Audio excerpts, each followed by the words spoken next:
This shit. Yeah. Let me go ahead with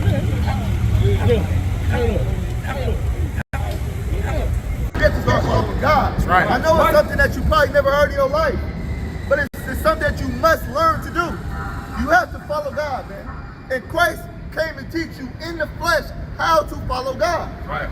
That was what Christ's whole life was. He went from city to city, just like we do, teaching how to follow God in the right way, because there was people back then that taught lies too. Right. There was people back then that taught false doctrines as well. That's right. It takes a man and a woman to make a child. So if a man is having sex with a man, guess what's not happening? You're not procreating. If a woman has sex with a woman, you're not procreating. Right. So guess what? That means our numbers are gonna go down. Right. Population control. Talking about real love. Someone who can put his life down on the line so you can live, man. Keep going. Verse 21. I do not frustrate the grace of God. I do not what? I do not frustrate the grace of God. I do not what? I do not frustrate the grace of God. We don't frustrate the grace of God, man. We don't tarry. We don't wait. We are aggressive, man. And on our aggression, we are going to serve God until the day we die, because we got to stay ready. And if we stay ready, we're going to get the kingdom of heaven, man. We're going to get the kingdom of heaven. There's no waiting when you come and serve God. Don't be patient to come and serve God. And in your grace, don't frustrate it. The nations who oppressed you, who stole your land, who took your identity, who gave you bywords, you understand? If you join them, you're going to be destroyed with them. But if you turn to the Most High and keep His laws, statutes, and commandments, you're going to live in that terrible day when Christ returns. What did the Most High say? Read. I will bring plagues. He said I might bring. I will bring. I could bring. I will bring. I will bring. Read. Plagues upon the world. I'm going to bring what? Plagues. What? Plagues. What? Plagues. The Most High is going to bring plagues. And one of those plagues is known as the coronavirus, man. And you're afraid, like Donald Trump said, of the invisible enemy. Listen, there's going to be more plagues. The coronavirus ain't nothing compared to what the Most High got in store for the unfaithful and the wicked and the evil of this earth, man. That's right. 12. Woe to him that buildeth a town with blood. Woe to him, which means destruction to him who built a town on blood. How in the hell you think you can build something on blood and everything is going to be all right? You know, in the world they got something that's called karma. Well, in the Bible it's called you reap what you sow. That's right. You reap what you sow. And what you see right now is a white man reaping what he has sown in this earth, man. That's what he has sown. Bloodshed. You were sadly mistaken, man. Right. This is the death of America. That's what this place is. The fall of Babylon. We have a song in our organization we like to sing. It goes something like this, right? Babylon is falling. So rise no more. Rise no more.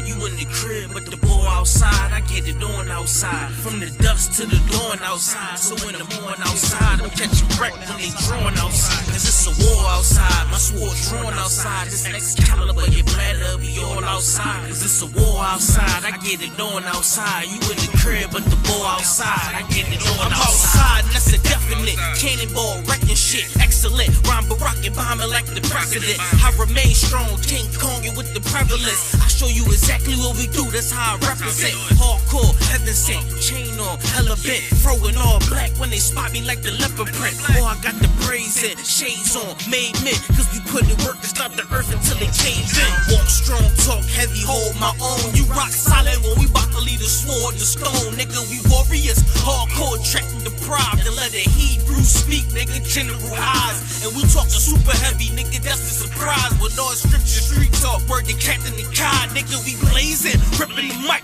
with all facts, doing the knowledge to the max till we cracking the pavement. UPK, y'all the one West Harlem, nigga. We spring forward and they falling like it's all. Kenji, I can shake your hand. I can respect you. You understand? I can respect you. You understand? They killed, give me Isaiah 14 and 21. They did the same thing to my people. So you said that they put millions of my people. Yes, you said so.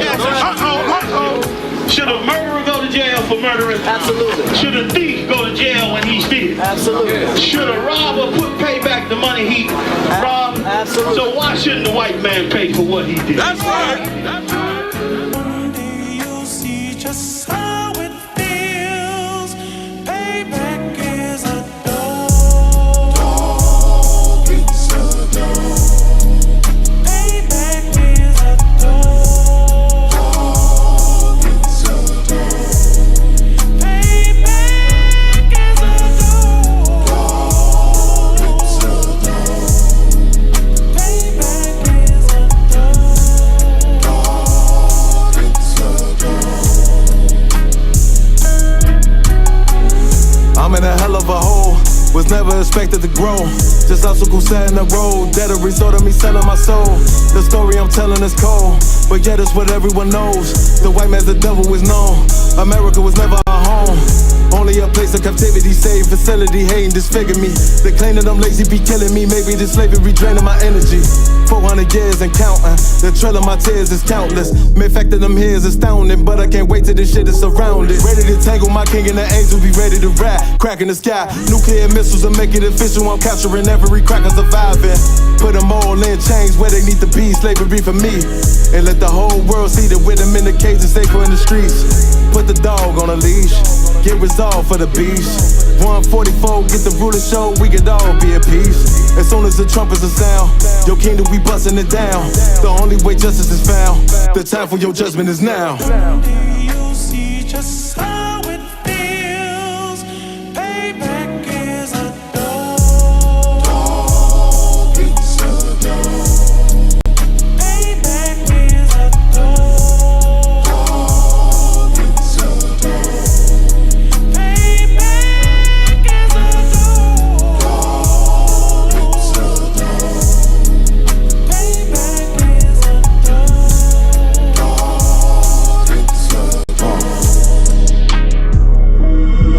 Ain't no remorse in my blood, Slim. It won't be no compromise. Now it's time to feed the worms. Watch his body turn to flies. I clutch iron while you trust the lies. The next Glock I buy gon' be Gen 5. I get it customized. And sending shots off like farewell. Praying payback come back around like a carousel. Still remember your Honda's words ringing in my head like bells. Said you in this body, you fit the Lord, fuck the cartel. Triangle choke, apply pressure to the game like I did Vondale. Payback's a bitch in a dress, she a bombshell. Revenge is served cold, I just hope they making oxtail. Glock fresh out the box, I swear it got that new car smell. Made myself a target in a world of mass shooters. That was designed fire for our babies to pass through it. And the day of our king's reign, I'll be overzealous. They bought my jealous, I bought brand new parabellums. You'll see just how it feels. Payback is a dog. It's a dog. Payback is a dog.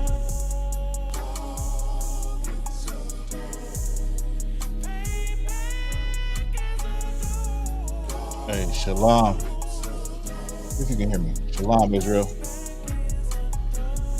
Testing. Trying a new light.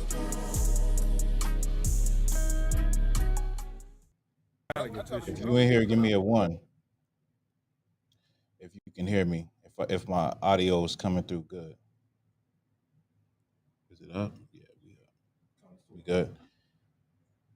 Let's clap it up. Clap it up.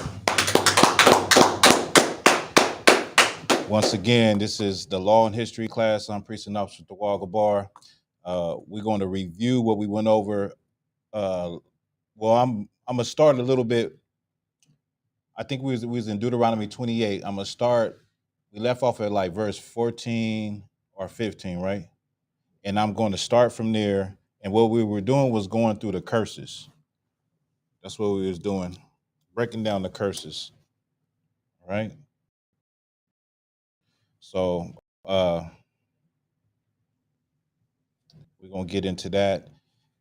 We got a young man in the class, a new brother to the class. You got any questions in particular? Anything? Well, nah, I just Just came came to learn. to learn. Yeah, I wanna because it's been so like troubling to get here with him. I've been running into a lot of problems and stuff, but I'm glad to be here. I'm really happy to be here. Most High in Christ, man. For sure. Most High in Christ. Yeah, Most High in Christ. Brother said it's been hard getting here, been trying to get here with the other young man. He been trying to make it to class and he finally made it to class. So, when you try to do the right thing, Satan is always there, to take away the truth. Satan is always there to put an obstacle in your way and make you think like, maybe another time, brother, I come through, I check it out, you know what I mean? And even with us in the truth, there's things that we go through on a daily basis. It's a constant battle to do the right thing. You know what I mean? It's never like you won in life. It's never like you won. Every day is a battle to do the right thing every day because we live in these bodies that we live in that want to get high, have sex, party, and have pleasure and do what we want to do all the time. When the Lord say, nah, you can't do that. You know what I mean? You can have a good time, but you got to do it. You got to do it my way. You got to do it keeping the law, statute, commandments. And if you do it within that, you'll be straight. You know what I'm saying? You can prosper. You can realize your dreams or whatever you want to do, whatever the case may be. If you put the Most High first, anything you want will be added to you. You know what I'm saying? So let me see. Let me look at the chat real quick. Shalom. Shalom, Devon. Shalom, Sister Barathanawa. So let me get back where I was at. So on the recap, we were going through the curses. See, because we always bring out, like if you ever get hip to Israelites, what you'll hear Israelites bring out a lot is Deuteronomy chapter 28, verse 68, which shows you that slavery is in the Bible, that the transatlantic slave trade was not just something and it's not recorded in the Bible. It was actually something that the Lord ordained to happen if we disobeyed him, right? So when you look at the transatlantic slave trade, nothing like that has ever happened in the history of the world, right? Transatlantic, literally taking a group of people and shipping them to another side of the earth. That's never really happened. You know what I mean? There's always been slavery, but not on the level that would happen to God's chosen people. And so a lot of times when you hear, the first thing you hear when you hear Israelites, or you, like your brother said, you said you see the purple cats all the time, right? The first thing you hear when you see a lot of Israelite groups is they're talking about Deuteronomy 28 and 68. Well, they got that from the ISUPK. Like everybody you ever heard talking about black people, Hispanic people are the real Jews, they got that from the ISUPK and they just ran with it and they start their own little group. And yeah, definitely profited off the truth, right? But there has always been one place where this truth came from in 1969, and for a long time, black people didn't know. They had forgot who they were. In fact, the Lord said that we would forget. If you could give me Jeremiah 17:4, He said we would discontinue from knowing who we are, and then in the 1960s, this truth came back into the earth because brothers started to remember this truth actually comes from slaves, and this truth passed on from one to another, and then finally the Lord allowed for the revelations to certain brothers to see through prophecy and doing extensive research, like historical research on who we actually were, like black people, Native American people, Hispanic people. When I say Hispanic, I mean Puerto Rican, Cuban, Mexican, El Salvadorian.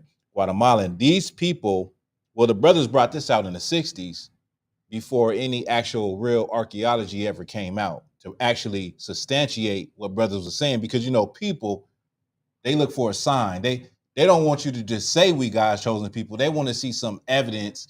They want to see something. Even though we can look at us and say we're a special people, we're a peculiar people, that's still not enough for some people. So before all of the archaeology came out, brothers had already had the revelation of who these people were on this side of the earth. But if you could give me that real quick. The book of Jeremiah, chapter 17, verse 4. And thou, even thyself, shall discontinue from thine heritage. So the Lord said we would discontinue from our heritage in which he gave us. Like, what does it mean to discontinue? You go ahead. Well, go ahead. When you say something, just raise your hand. No, go ahead. Yeah, just cancel out. Right. Yeah, just cancel out. What was you gonna say? What was you gonna say, Sawat? Just to stop. Like you want a pair of shoes that you've been trying to get. You want a phone, and they say, "Oh, it's been discontinued. We no longer, it's no longer. We don't have that in stock no more." So we were discontinued from our heritage. The Lord allowed for a period of time for us when we got kicked out of Jerusalem. We was living in the interiors of Africa. Some of the Jews were living in Spain. They got kicked out of Spain, and we were living in Africa for thousands of years, being hated by native Africans, right, and trying to take on their ways also, and forgot who we were. We still had some. In fact, I'm gonna bring that out. I found African tribes, particular African, well, not really African, but particular groups of black people that were still keeping the commandments, that still to this day have ancient Hebrew in their language, that were shipped over here to Louisiana, specific tribes that were sent to Louisiana, Virginia, and just shows you that everybody wasn't the same, right? It just shows you that all black people ain't the same. Just because we black doesn't mean we're the same people. Just because we're dark-skinned races don't mean that we're all the same. But the point is that the Lord allowed for us to be discontinued for our heritage and to forget. Well, thanks to the Most High in Christ that we brothers got that knowledge in the 1960s. And today, brothers like me, brothers like y'all, brothers like Sawab can hear this truth and actually apply this truth and actually see the world differently. Because as a black man, the world, living in this world is like living in a concrete jungle. It's like you gotta, make the right decision all the time, and you have so many pressures from outside forces, whether it be family, friends, social media, society, and even the Christian church.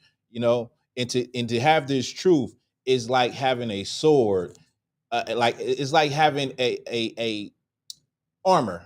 It's like having the whole armor on, and I don't want to sound Christian, but it's like having a certain level of protection and wisdom not to fall into the same traps that we see so many young brothers, so many of our people fall into in America and in South Central America. So yeah, so one of the curses is us coming over here, right? That was a prophecy that was written 4,000 years ago.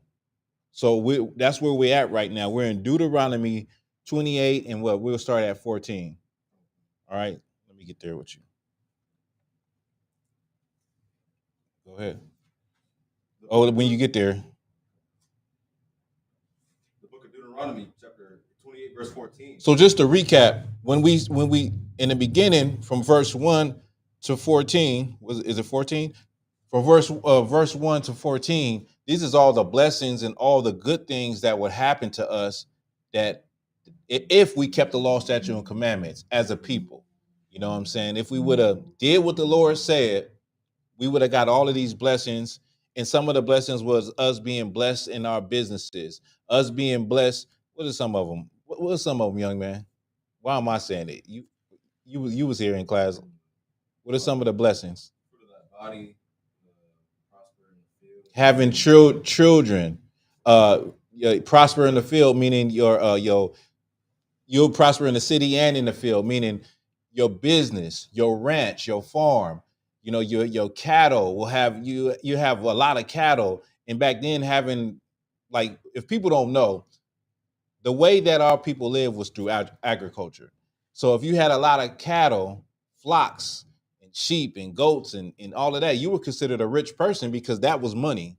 That was, it wasn't literally money, but it symbolized you being wealthy. It's just like today when somebody has a lot of cars, or they have a lot of properties with cars. It's no different, you know what I mean? But you'll look at that and say that's a wealthy person. The same way, even though it's not money, cars ain't money. We got dollar bills or money. The same way they had they had shekels, and they had a form of money.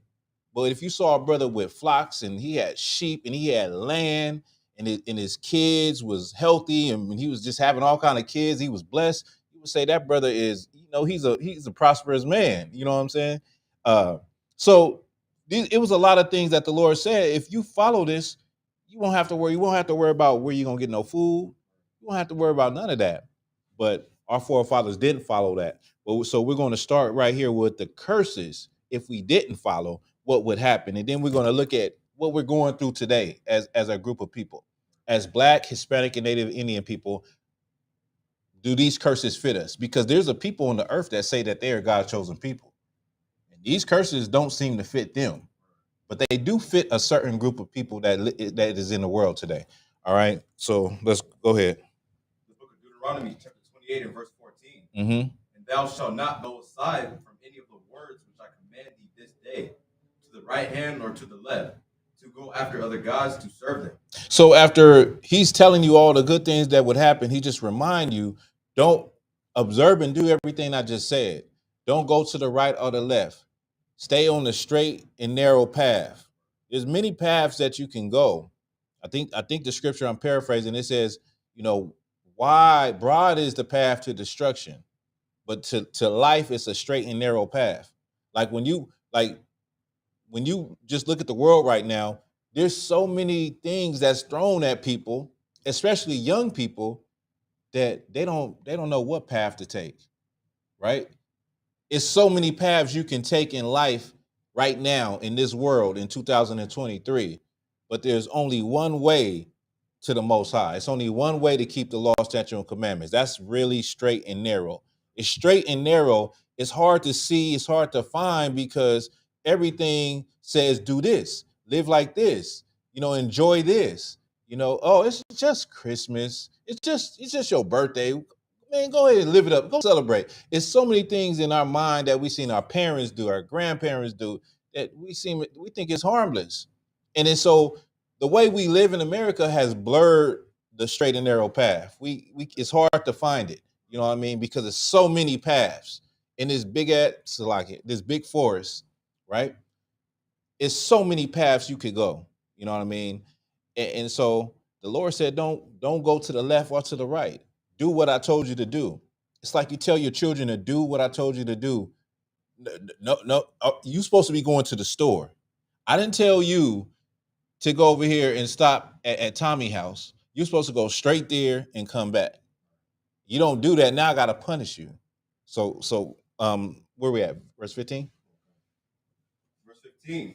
But it shall come to pass, if thou wilt not hearken unto the voice of the Lord thy God, to observe, to do all his commandments and his statutes. So hearken means if you will not listen unto the voice of the Lord thy God, go ahead. To observe, to do all his commandments and his statutes, which I command thee this day, that all these curses shall come upon thee and overtake thee. So now, if you didn't do this, these are the curses that will overtake us. Go ahead. Verse 16. Cursed shalt thou be in the city, and cursed shalt thou be in the field. So now your businesses are not prospering. They're failing. Now your farms is failing. You're not getting no rain. No rain means there's nothing growing. There's no food for your cattle and for your farm animals. So now you're cursing in everything that you're trying to do. In the 1960s, we integrated with America, and our businesses died because now Black people were patronizing, white businesses. So Black people had an infrastructure. They had stores.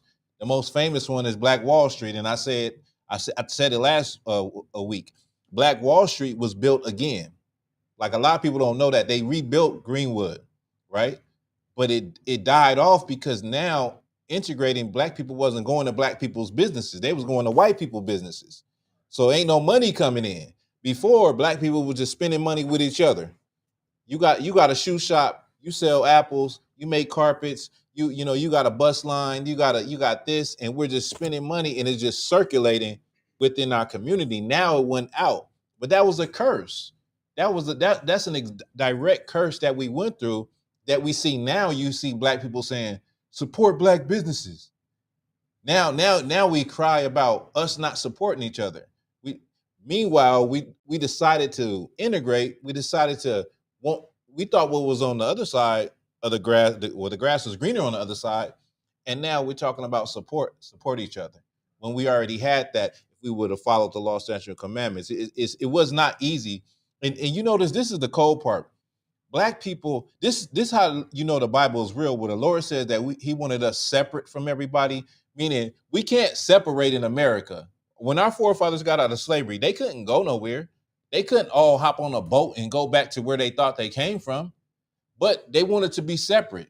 I don't know if anybody knows the history on 40 Acres and a Mule, but in 40 Acres and a Mule, it was about 20 pastors that met with United States generals to make a deal on what they was going to do.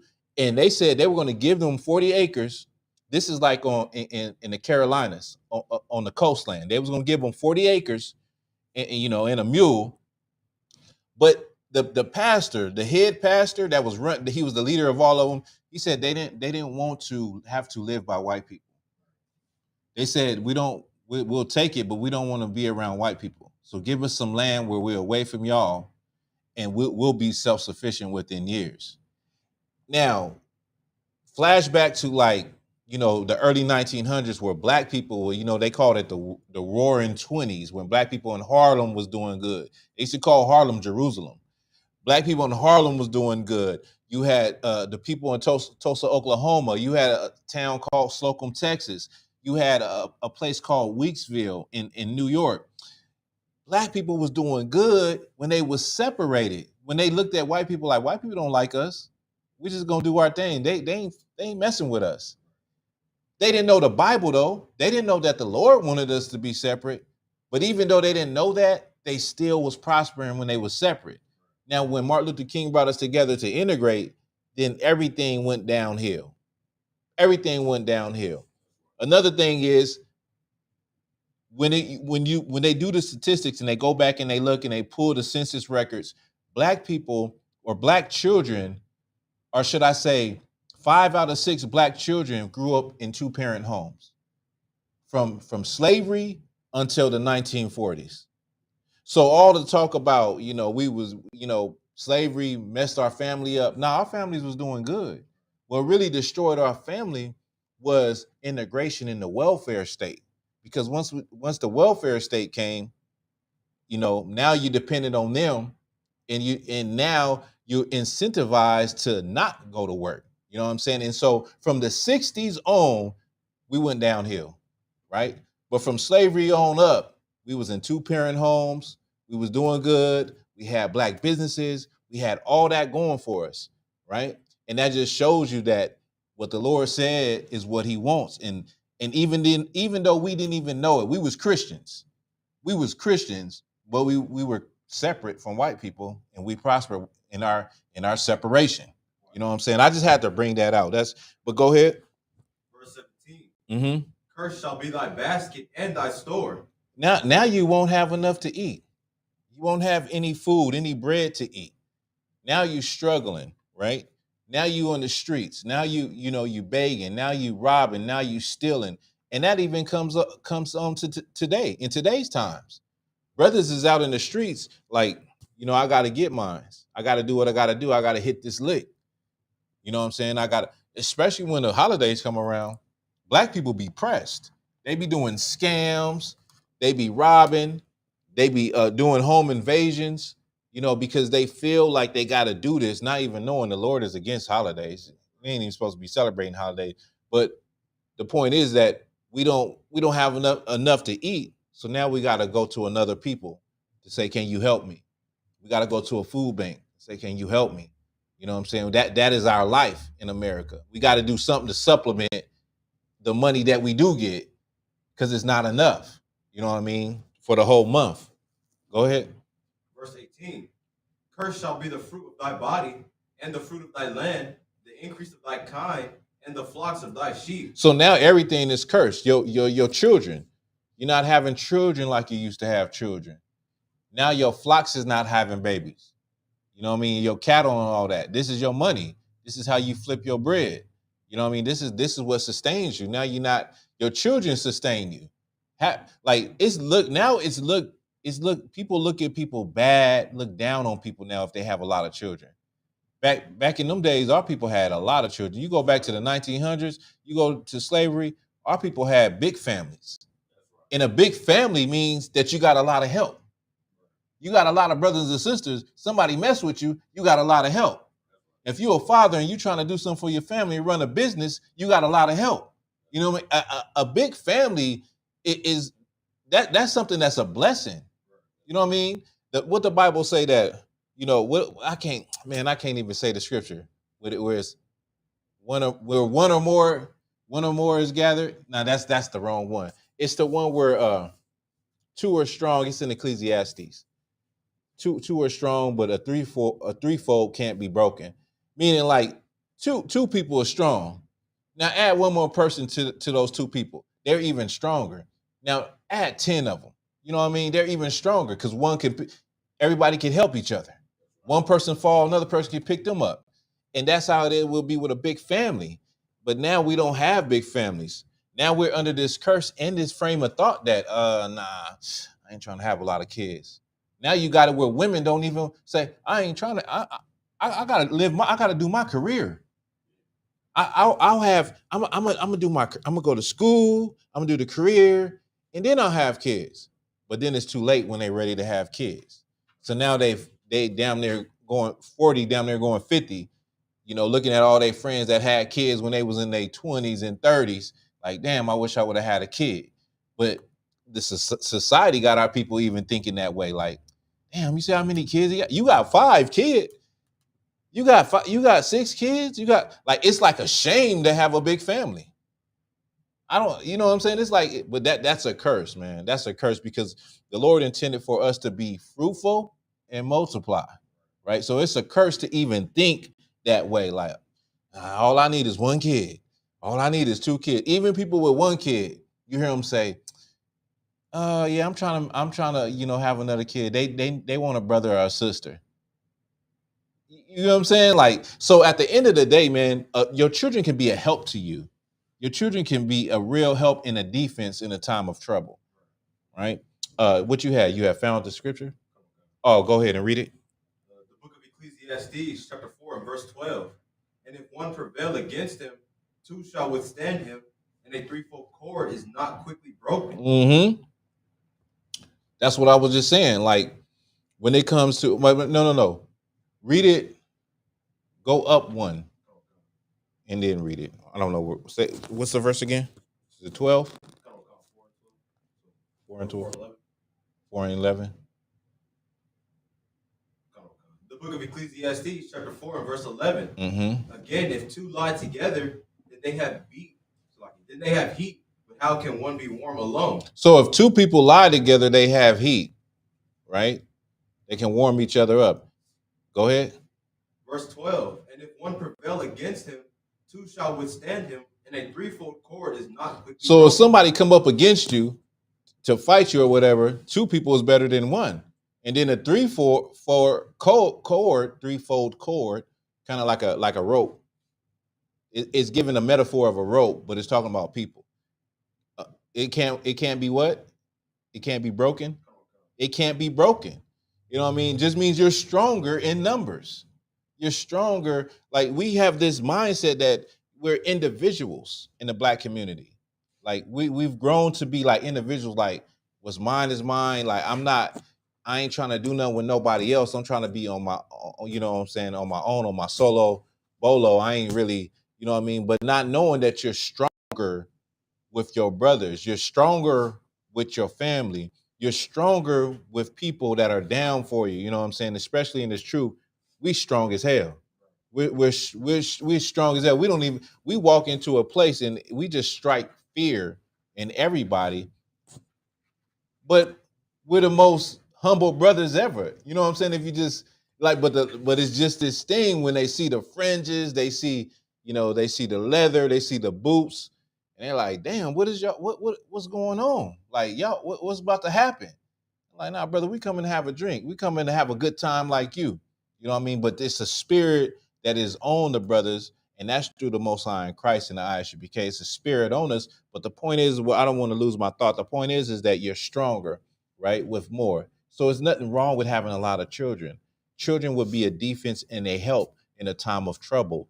Children can get your business up and running.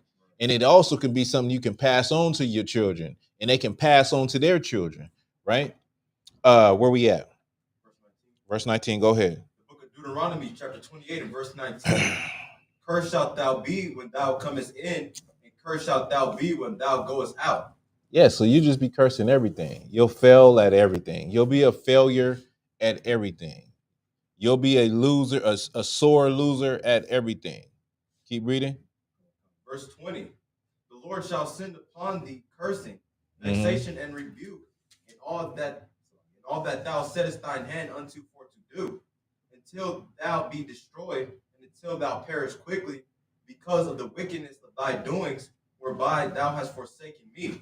So the Lord will send cursing, vexation, and rebuke. So we felt like we will feel the anger of the Most High, and we will be confused that why things ain't working. Like why is it always us? You ever see black people how when something happens, like say a brother gets shot or a black person, they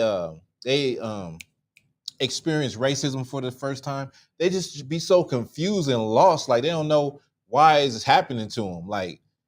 And the thing, and they be like, why do they hate us so much? And why do they treat us? Why is it always us? Why that don't happen to other people? And they just be confused, right? And it's because the Lord, he's angry with us. He's angry how we turned our back on him, right? And so he sends that vexation, that confusion, that just, if it ain't one thing, it's another, man. Damn, man, they always pressing me. I can't even roll down the street without getting pulled over. I can't do this. Like, oh, my girl, man, she always arguing and nagging. Like, we're just confused, right? The Lord sent that vexation and that confusion of spirit for the the inequity and the sins that we sin against him. He said, listen, you're gonna feel my wrath. That's the anger of the Lord. Go ahead. Verse 21. The Lord shall make the pestilence cleave unto thee, until we have consumed thee from off the land, whither thou goest to possess it. Right. So slow down. So the Lord will send diseases, the pestilences. He will send he said the pestilence will cleave unto thee until they have consumed thee. So you will get all the diseases. You know what I'm saying? All of those diseases will attack us as a people. They tell you that we the number one leaders in everything bad in America. Black people are number one in what? High blood pressure, heart disease. They said high blood pressure. They said they can't figure it out, but black people are number one in high blood pressure. They made a link between the people that came on the transatlantic slave trade and high blood pressure. They said they don't know why, but it's a link between the people that came on. Like they said, they had something to do with the people in the transatlantic slave trade because it ain't nobody else. So that these are some of the diseases that cleave unto us. You know what I'm saying? These are some of the things. This ain't by no accident. They got another thing. What is called sickle cell? Something that's just a. Don't only affect black people? They got diseases that only affect black people, like the disease. You think the disease is racist because it's choosing to only affect black people. The disease ain't racist. It was sent by the Most High. A pestilence is something like what I just explained, or COVID-19. A lot of black and Hispanic people die from COVID-19. Matter of fact, when it first started, we were the number one people dying from it, which was weird to me, but we're reading it right here. The Lord will send these things. COVID-19 was sent from the Lord to put fear in the white man's heart but we were also affected by it disproportionately, right? Where are we at? You on 21, 22, 22? All right. Verse 22, the Lord shall smite thee with a consumption and with a fever, and with an inflammation, and with an extreme burning, and with the sword, and with blasting, and with mildew, and they shall pursue thee until thou perish. That was 21, right? 22, Salaki. So I just really read that. I just went over all of that. So these are all of the extreme things that we go through in the black community, all the health issues that we have, the mildew, talking about, that will deal with your crops. Also, you find a lot of mildew in our dwellings by slumlords. You understand? You find rats and roaches, and that is our life in America, right? And all of these things will cleave unto us until we perish, right? That goes hand in hand with our life. Like a lot of these things, you can't deny that these things happen in the black community. This is our life in the hood. This is our life, right? Where we at? 23. Verse 23, thy heaven that is over thy head shall be brass, and the earth that is under thee shall be iron. So what that means is that there will be no rain.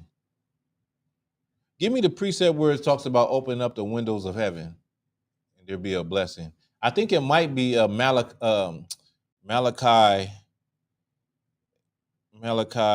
It's the one you have robbed me in tithes and offerings. It might be Malachi 1 and 3 or something like that. 3 and 3. Yeah, you have robbed me of tithes and offerings.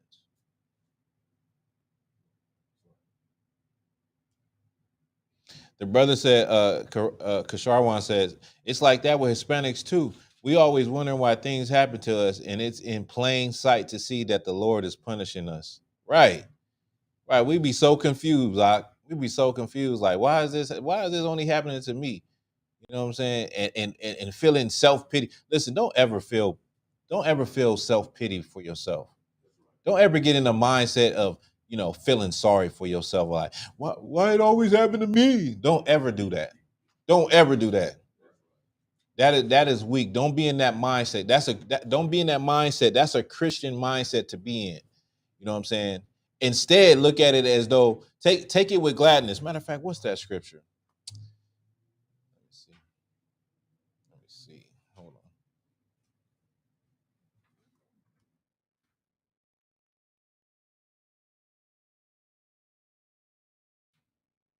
1 second.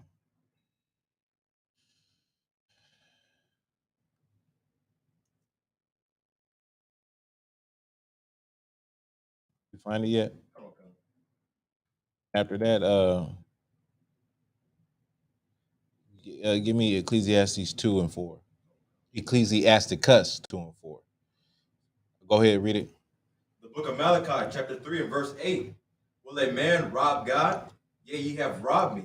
But ye say, wherein have ye robbed me? In tithes and in offerings. This is the Lord talking. He's talking about the leaders of Israel that will rob him of his tithes and offering. Go ahead. Verse 9. Ye are cursed with a curse, for ye have robbed me, even this whole nation. Verse 10. Bring ye all the tithes into the storehouse, that there may be meat in mine house, and prove me now herewith, saith the Lord of hosts. If I will not open you the windows of heaven, and pour you out a blessing, that there shall not be room enough to receive it. So he would open up the windows of heaven, and the Christians look at this like, the windows of heaven, and it's just gonna be some damn white doves coming and some rainbows with a bucket of a leprechaun and a bucket of gold at the end of it. What this is talking about is the rain, because that's where the tithes was coming from. The tithes was coming from people's livestock in their crops. The 10% of that. Now, if you didn't have that, not today. If you don't have that, that don't mean don't bring no 10%. Don't pay your tithe. Don't act like you about to bring 10% of canned vegetables. We need that bread. We need that fedia. We need that bread in order to build the Lord's school and to help brothers and sisters. Don't be worried about where the tithes go to. It damn sure ain't going to buy us a Rolls Royce. That's what it ain't doing. We ain't driving a Bentley and a Benz like your Christian pastor. You know what I'm saying? We not buying Gucci and flying around and taking trips like your Christian pastor. That's what's not happening, right? But that's what it means. Now go back to Deuteronomy. Hold that. Get Ecclesiasticus 2 and 4. I wanted to So I was talking about, don't be, man, why did all we happen to me, man? Shit, man. Man, don't nothing ever go right. And start to feel low and self-pity. That's a demon. And that's how you start to get depressed. You don't want to be in that state, man. You want to be strong, you know what I'm saying? And you want to take the good with the bad. Cause you ain't gonna be talking about why me when you win the lottery. You ain't gonna talk about why me when you get your income tax. You're not talking about why me. You're not talking about why me. You know what I'm saying? When you come into some money, somebody, you get a settlement or something. You ain't talking about why me then. The good times. Go ahead. The book of Ecclesiasticus, chapter 2, and verse 4. Whatsoever is brought upon thee, take cheerfully. It says, whatever so is brought upon thee, take cheerfully. Meaning, whatever it is. I said the good or bad, take cheerfully. Go. I know it's more. And be patient when thou art changed to a low estate. And be patient when thou art changed to a low estate. Is there anything else? What about the next verse? Give me the next verse. Verse 5. For gold is tried in the fire. For gold is tried in the fire. And acceptable men in the furnace of adversity. An acceptable man in the furnace of adversity. Gold is, you purify gold by burning it and melting it. And that's how it gets purified. And that's how the Lord tries you. It says, take it cheerfully. When you're going through something, you're going through something, man, don't be down. Don't be like, punching the wall and ready to contemplate whether you want to murder yourself, you want to unlive yourself. Don't do that. Take it cheerfully because the Lord is testing you. He's trying you. And it said what? It said acceptable men. The Lord said acceptable man. Every man ain't acceptable. But listen, I don't know whether you acceptable or not, but no one knows but the Lord, because what you go through is not what I might go through, and what I go through is not what you may go through, right? Go acceptable man. I want to remember what the last part of that precept was. For gold is tried in the fire, and acceptable men in the furnace of adversity. In the furnace of adversity. You're gonna go through some adversity. Life ain't all about ups and ups and ups. Life is about ups and downs, ups and downs. Sometimes you up, sometimes you down bad. That's just how it be sometimes. You know what I'm saying? Sometimes you really, really up, and then sometimes it's like, damn, this happened, then this happened, then this happened, then this happened. Like, damn, like, what is going on? And you're confused. And we just read right here, the Lord is trying. He's trying you. He's burning you in the furnace right now. You're at a low estate, meaning you was up here, now you down here. You in the dust. You low with the dust. And the Lord is trying you. You was gonna say something, Swap? Not you personally, but I say there's times in my life where I've said that numerous times, like, why me? Why me? Some of them might told me to start flipping that, saying, why not me? Right. Because like when you saying why me, that's like a prideful statement or like arrogance. Like saying like, oh, I'm good. I'm too good for this to happen to me. Right. No, why not me? Because when I look at my life and the things I've done in my past, you know what I'm saying? Like why not? Who am I too great for these things that happen to me? Why not? Exactly. So when you look at the men in the Bible, for all intents and purposes, the men in the Bible was ex-cons. Everybody went to prison. All the prophets was on the run. Jesus Christ had a warrant out for his arrest. King David was on the run like a fugitive. You know what I'm saying? So these is niggas, man. These is black men. These ain't white people. They lived a life just like we live today. but these men, the Lord was with these men. You know what I mean? So when you look at the lives of these brothers, you're like, damn, you could say, why me? But like the brother said, Sawab said, why not me? You know what I'm saying? Why not me? Why not I go through some things to show that I am who I am, that I am, Sawab? Why don't I go through some things to show that I am the Wagabar? I do live up to the name that was given to me. I am that brother, you know what I'm saying, in the Lord. You know what I mean? These brothers in the Bible, they had lows. King David killed a brother so he can get his wife. You know what I'm saying? Brothers did things they was not supposed to do. The Lord had mercy on them, but I'm just saying you have ups and you have downs. So don't ever feel pity for yourself and look at yourself and, man, why my life like this and all of that. Nah, bump that, man. Bump that. You being tried, you being put through the fire right now is just a test, and you got to focus on getting up out of that thing without falling into temptation or feeling sorry for yourself and falling into depression, right? So let's get back to give me that where were we at? We were on what, 24? All right. So what I was saying, when we went to that one, open up the windows. The windows is what he's talking about when he talk about, let me see, 23 was, and thy heaven that is over thy head shall be brass, meaning he's gonna put brass. No rain is falling, and the earth that is under under thee shall be iron, meaning nothing is gonna grow. So what does that mean?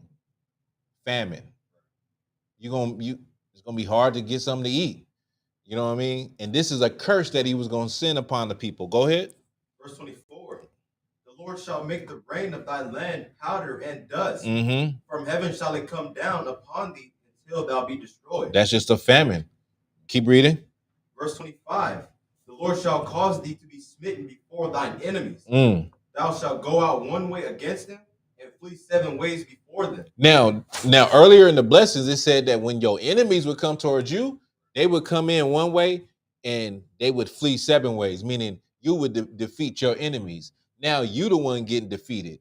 Now you run up on somebody, and now all of y'all running all kind of ways like roaches, right? Y'all getting scattered. Y'all ain't winning no battles or nothing. And that happened a lot of times in Israel, where if you were sinning, like when the Lord was with us, even if they had a bigger army, we would win. But when the Lord wasn't with us, and we thought he was with us, and we go up against somebody and we lose, and the priests be scratching their head like, what happened? The priests be ripping their garments like, damn, how did we lose? Because the Lord is with us, but then they find out somebody is sinning within the congregation, and that's why the Lord wasn't with them. You know what I mean? So they would get scattered and get ran off. Go ahead. It shall be removed into all the kingdoms of the earth. Verse 26. And thy carcass. Wait. That's a heavy point right there. He says, and shall be removed into all the kingdoms of the earth, meaning we as a people were scattered into all the different kingdoms. We were everywhere. We were taken into captivity into Babylon, which is Mesopotamia. We went into captivity in Persia. We went into captivity into Greece. We went into captivity into Rome, and we went into captivity, which is today America. So in North America, South America, and Europe. Go ahead. Verse 26. And thy carcass shall be meat unto all fowls of the air, and unto the beasts of the earth. So our dead bodies would lay around, and no one would scare the birds away. The birds would just feed on our dead bodies. Go ahead. And no man shall fray them away. Right. Verse 27. The Lord will smite thee with the botch of Egypt, and with the emerods, and with the scab, and with the itch whereof thou canst not be healed. So he talking about you would have all type of, scabs and oozing sores and what they call those things, boils and, skin diseases and sores, and, you just be stuck with all of those things as a people. Go ahead. It said the itch that can't be healed. So we're talking about, venereal diseases, STDs. We're talking about all type of diseases that they had in ancient Egypt. Now we would have them, right? Go ahead. Verse 28, the Lord shall smite thee with madness and blindness and astonishment of heart. Mm-hmm. Verse 29, and thou shalt grope at noonday as the blind gropeth in darkness. So once again, we will be like a blind person. Now we all have eyes, but as a nation of people, we will be like a blind man that is in the daytime. A blind man, he got a stick and he's like trying to find his way. But the Lord is saying that's how we would be. We would be like a blind man in the middle of the day, trying to find our way, lost. You get what I'm saying? We all can see, but we really, as a nation, we're lost because the Lord ain't with us. Go ahead.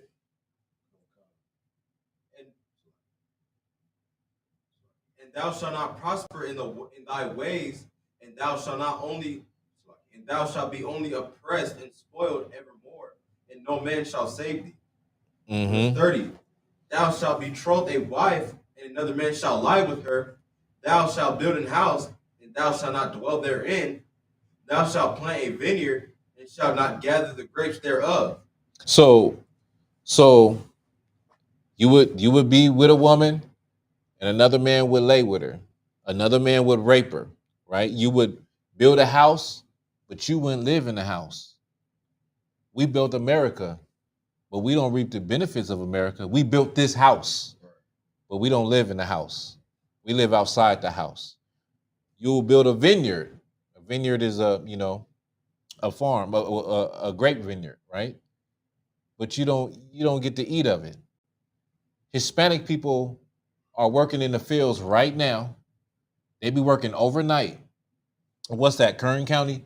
They be overnight in those fields, picking what they be pulling what you call those things, onions, garlic. You got to see the videos.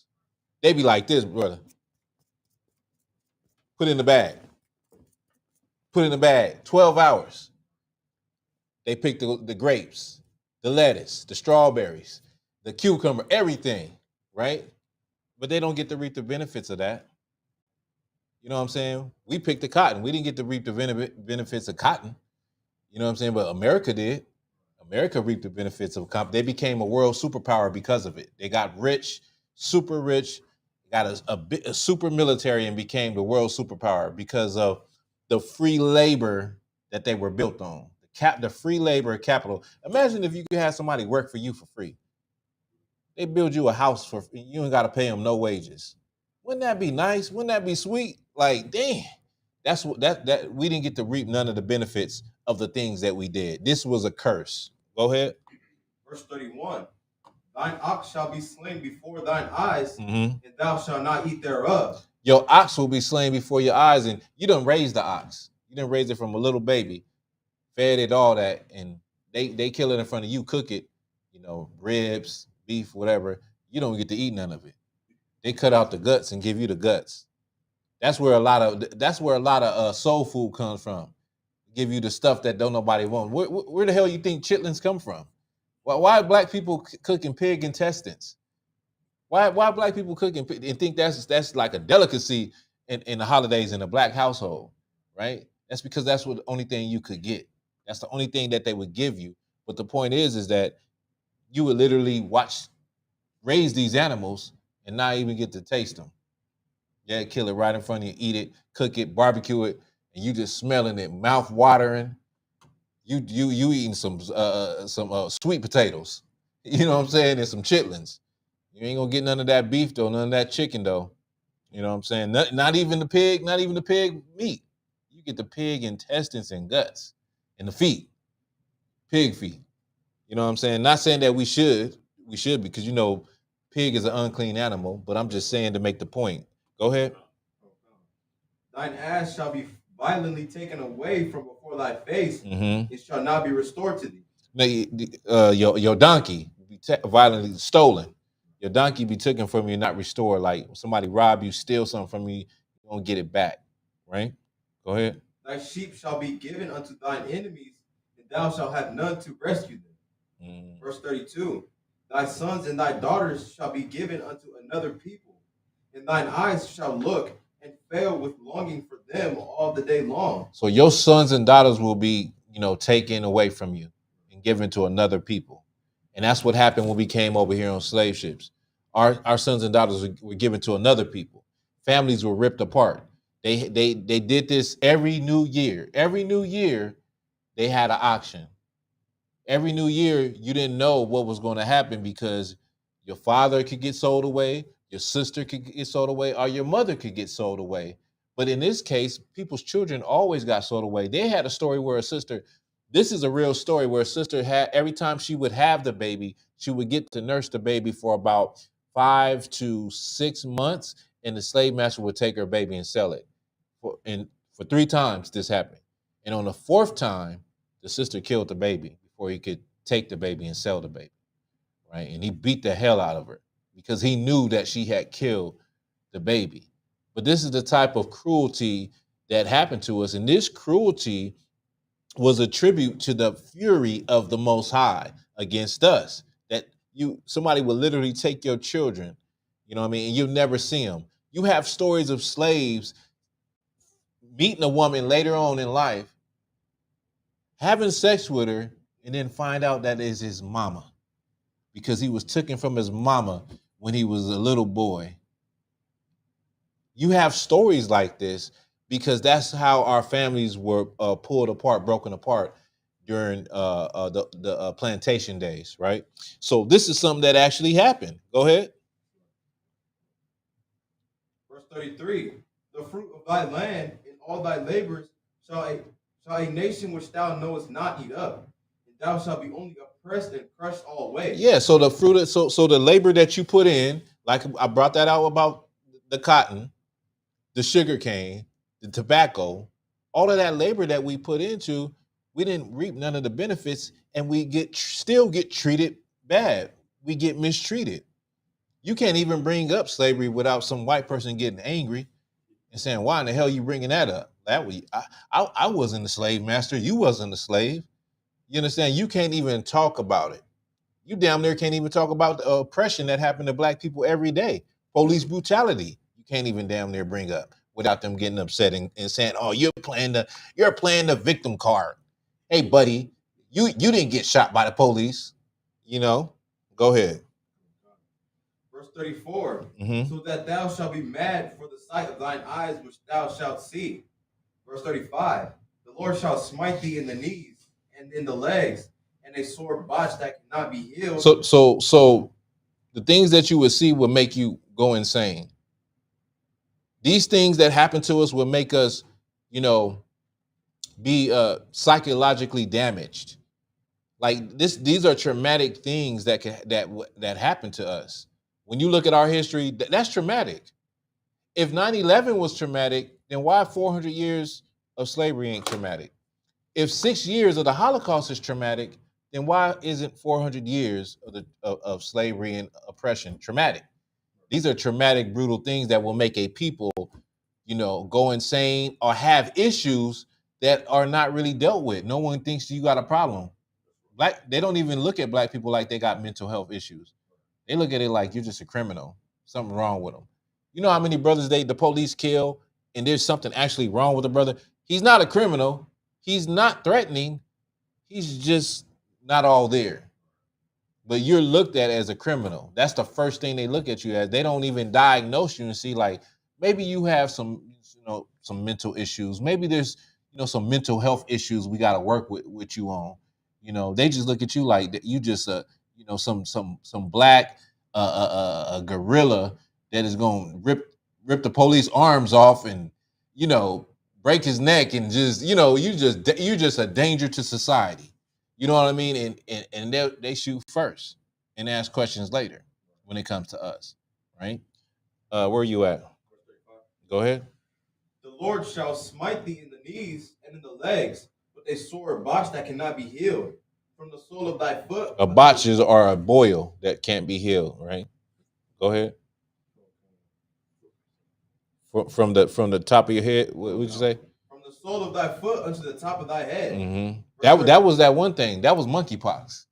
That's like a boil. That disappeared, huh? Ooh, that was looking bad, bro. I was like, man, they thought COVID-19 was bad. That right there looked horrible. But that's an example of boils from head to toe. Go ahead. Verse 36. The Lord shall bring thee and thy king which thou shalt set over thee unto a nation which neither thou nor thy fathers have known. And there shalt thou serve other gods, wood and stone. So the Lord will bring you and your ancestors to a place that you haven't known, to a land that you haven't known, and you will serve other gods, wood and stone. What does that mean? You should know this. Okay. Wood and stone. So what the wood and stone is the Christian cross and the what you gonna say? Islam, because you know they worship a stone. It's a stone in Mecca. They walk around, cobblestone. Virgin Mary is made out of stone usually, right? But the main ones is Islam and Christianity are the gods that we serve. We serve those. Black people predominantly are Christians, and when I say Christian, I mean the umbrella of Christian. So when I say Christian, I'm talking about Catholic, Baptist, Methodist, Pentecostal, Jehovah Witness. All of them are under the banner of Christianity, right? And they all got a cross? They all have the cross. So when I say it, that's what I mean. And then you have Islam, which is secondary to what black people are in. But most black people grew up Christian, or even if they didn't go to church, they believe that God is all love. And they believe that if you believe in Jesus Christ with all your heart and mind and soul, blah, blah, blah, blah, you can be saved, right? So they all believe the same thing. But we would come to another land and worship these other gods. This is the Bible, man. This was written. This is not my words. This is the Bible showing you the prophecy came true because we ended up in another land. And I forgot to say that even, you know, a lot of these, because I had brought it out last week, where a lot of people who are against the Bible, black people that believe in other things, like they may be Muslim, they may be conscious community, Hotep community, whatever the case may be, they all use terms like praying and being spiritual that go back to the Bible. And I said, even the top people, whether it be Marcus Garvey, Nat Turner, their heroes, these people read the Bible. Now, these are great people, are pioneers. I'm not taking nothing from them. They're pioneers of our struggle in America. But in order to, the point that I was making was that in order to do anything and have any type of effect or have any type of courage against oppression, you have to use the Bible. They're not using what's that book? Islam, the Quran. They're not using the Book of the Dead. They're not using none of those things to start a revolt or to fight back. They're leaning on the Bible to fight back. Even Malcolm X said the thing right out of the Bible. You will be where it's told, where the Lord told Abraham, your seed will be in the land that is for 400 years that is not theirs. Even Malcolm X quoted the scripture verbatim. You know what I'm saying? So everybody that hates on the scriptures and hates on the Bible, without the Bible, you don't even have the guts to muster to fight against oppression and to fight against America or say anything against the white man. You know what I'm saying? Where we at? Verse 37. And thou shalt become an astonishment, a proverb and a byword. So he said, we shall become an astonishment. Like the people that do know who we are, like you have Arabs, you have people in those lands that say, you have people here, like Arabs, that'll tell you, like, yeah, you guys are the real Jews. You have people that know who we are, and those people look at us and astonished, like, damn, these niggas is destroyed. These niggas do not know they are the real Jews. They bowing down to these people. They bowing down to these people. They on television shaking they behind. They flashing guns and videos and acting a damn fool, but they don't know that they're God's chosen people. And they're astonished. People look at it like they're astonishment. they're an embarrassment. Like, damn, they don't even know who they are. Like, they don't care though, because they still gonna set up the liquor store and sell you purple grape blunts and pink blunts and all this pink smoke and all of that stuff. They still gonna get their money off of you. They don't care, but they are astonished like how destroyed we are as a people, knowing that like damn, they are the real Jews. You know what I'm saying? Go ahead. Oh, what was you gonna say? How will Ishmael be set up? He won't be set up. He'll be like everybody else though. He'll be he ain't got no. Why are you asking that? Because he's still Abraham's son, right? Yeah, but that don't mean nothing. The promise was given to Isaac. So they are sons of Abraham, but it does say that they would be a wild man, and they definitely is a wild man when you see what they do in their country, chopping heads off and strapping bombs to their body, and they be ready to risk it all. You know what I mean, for that religion. You know what I mean. But they'll be up under us like all the rest of the nations. We'll be ruling, and they'll be paying tribute like every other nation. When they come to the city of the Lord, they'll be coming with all their forces, which is all their riches. Like in ancient times, whenever you come before a king, you coming from your country, you would bring all the precious stuff from your country. You got diamonds, gold, jewels. You'll bring that in a prolonged caravan, and you'll lay it out before that king that you coming to visit. Pay tribute. So all of them gonna be paying tribute to us on a regular basis. You know what I'm saying? Stepping up in there with the best things from their lands. Yeah. So where we at? Verse 38. Thou shalt carry much seed out into the field, and shalt gather but little in, for the locust shall consume it. So that happens today. That happens right now to the point where they put pesticides in the crops, right? In order for the locust not to eat it, like to prevent them from eating up their crop. You know what I mean? But that's a horrible thing when you think you're going to be harvesting all of that, and then one day you come outside and half your damn field is gone because a swarm of locusts done came. So you're looking at thousands of dollars, millions of dollars that you just lost overnight because of a swarm of insects came and ate it up. You know what I'm saying? That is definitely of the Lord. The same way rain is of the Lord, like if it rains or not, because you depend on rain. Well, some insects coming and eating your crop up, you could just say, yeah, the Lord wasn't with me this year. We just gonna have to hope He with me next year for the next harvest. You know what I'm saying? And we gonna eat lean this year. We're gonna have to store everything. Like everything get cut in half. We ain't having them fat plates this year. We're gonna have to cut everything in half. Go ahead. Yeah, for real. Brother said he might not see it next harvest. He gonna have a heart attack. He see it. You know what I'm saying? That's right. He gonna bow. Go ahead. Verse 39.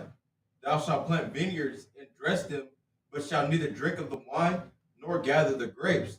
For the worms shall eat them. Damn. Keep going. These is curses, man. Verse But 40. I just want you to pay attention that everything it's talking about is our lifestyle. It's about our business, and it's about how we eat. You know what I mean? And all of this has to do with agriculture. Like, it's hard for us to see it that way because we live in a time where you get all your food off of store shelves.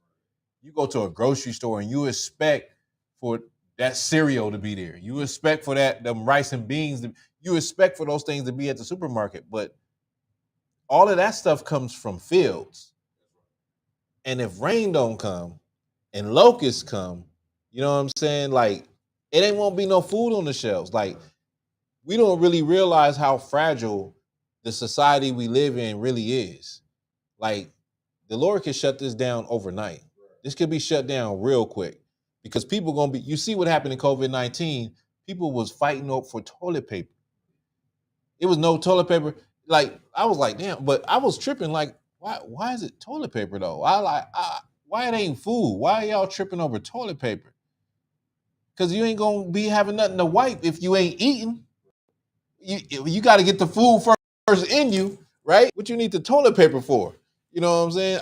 I would be more worried about getting some bags of beans and rice and some flour, something that that can sustain me. You know what I'm saying? As far as toilet paper, I'll go hop in a river somewhere. You know what I'm saying? Like, but you need food. You need to eat.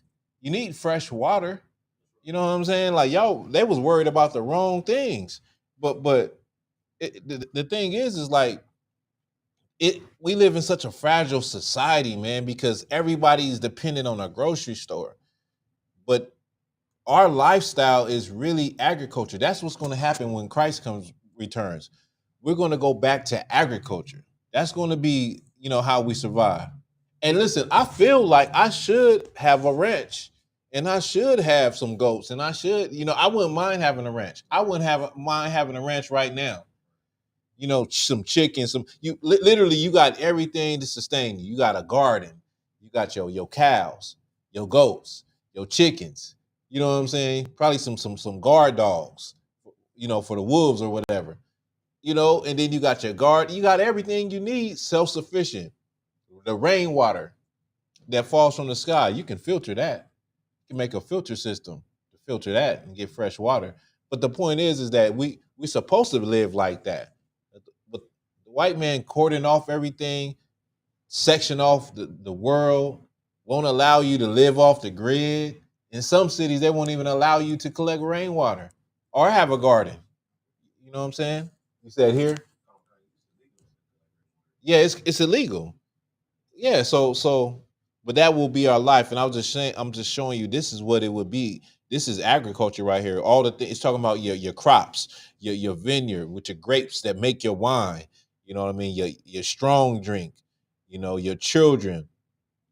This is it's talking about all of these things, and this would be our life, if it wasn't for us sinning against the Lord.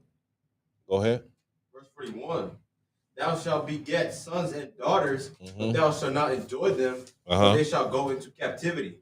Verse 42. Your children will go into captivity. Now, a lot of people have been, because when we bring up slavery, they say, well, a lot of people have been slaves. Well, the type of slavery we was in was called chattel slavery, meaning when you have your kids, they slaves too. It ain't just like you a slave, your kids is born free. No, your kids is a slave too. They about 3 or 4 years old. They good enough to go out there in the field with you and get to give them a little sack, and they can pick what they can pick. It ain't funny, but our children were born into captivity through generations being born into a slave family. You a little child. Matter of fact, you 6 years old, the master have his baby and say, come here. This is your master. Say hi to your master. When you talk to her, call her master. You know what I'm saying? That's the type of life we're the point where we live our whole life with the master, to the point where it was like we felt like there ain't nothing more than just being with the master when we was free. When we did get free. When the Union soldiers came and freed the slaves and came to some plantations, the slaves was like, there's nowhere for me to go. I'm just going to stay here. They stayed with the master because they didn't know nothing else. They was born into it. It wasn't like they was, somebody snatched them while they was a teenager or a grown person and put them on a plantation. No, they was born from a baby into a life of slavery, right? And that's what the brother just read. Even your children, they'll be they'll go into captivity. They'll be taken into prisoners. They'll be prisoners of war. Basically, that's what slavery is. You're a prisoner of war. You're a prisoner of not being able to fend off your attackers and the people that kidnapped you in West Africa. The Africans that would kidnap you, or the Africans that would come to your town and fight you in war with you and then take you captive. You wasn't strong enough. And the Lord allowed you to be weak so that you could, find yourself here. You know what I mean? Go ahead. Verse 42. All thy trees and fruit of thy land shall the locust consume. Verse 43. The stranger that is within thee shall get up above thee very high. Thou shalt come down very low. So the stranger that is within stranger, what it's talking about is talking about where we're at, right? The stranger would be Asians. We're talking about Arab people. What else? Even Africans. It don't matter. In America, other people come from other countries and they get up higher than us. They get business loans, they get stores, they get that economic what you call it, that they get the capital. They get the capital to start these stores and these loans. Whereas when it comes to Black and Hispanic people, we don't too much get that stuff. We're denied that stuff. Not saying it can't be done, but there's a Chinese store, a restaurant in every hood, donut shop. There's a 7-Eleven that East Indians. I forgot about East Indians. They do the 7-Elevens. They do the motels. The Arabs, what they got? They got the liquor stores. They got out here. They got Golden Pizza. You know what I'm saying? They come into our communities, right? So they're not necessarily, when you look around, they're not necessarily in white communities. They're in Black and brown communities making money from those communities. But they have gotten up. They have risen above us in our own community, which makes people that don't know our struggles look at us and say, well, why y'all not working hard enough. Y'all don't want to succeed. Y'all don't want to do anything better. You just want to shoot each other in the corner and you just want to, twerk. That's all y'all want to do. And smoke weed. That's all y'all want to do. Y'all don't want to have a business, right? But what is there anything else on that? Where you at? Verse 44, yeah. Go ahead. Verse 44. He shall lend to thee, and thou shalt not lend to him. He shall be the head, and thou shalt be the tail. So now we should be the people that's lending to other people, but now we're the people that got to go and borrow from other people. And we are the tail. We are no longer the head in our communities. We are the tail in our own communities. We do all that rah-rah stuff, and we tote pistols and guns and assault rifles on videos and stuff and act like it's our block, but we don't even own the block, right? There's somebody else that owns the block. There's somebody else. It's an Arab family over here at Fame that own that whole block that allowed these brothers to stand in front of it. And when the police come, them niggas scatter like roaches. You know what I'm saying? So we don't even own nothing in the community that is supposed to be ours. We're all over the community. You see us everywhere in the community. We're a fixture in the community like a damn fire hydrant. Niggas is on the corner like fire hydrants, but yet we the tail in our communities. We don't have no power in our community. We don't got no say so. If the landlord want to come today and cut a tree down or do something that's just drastic, we ain't got no say so over that. You know what I'm saying?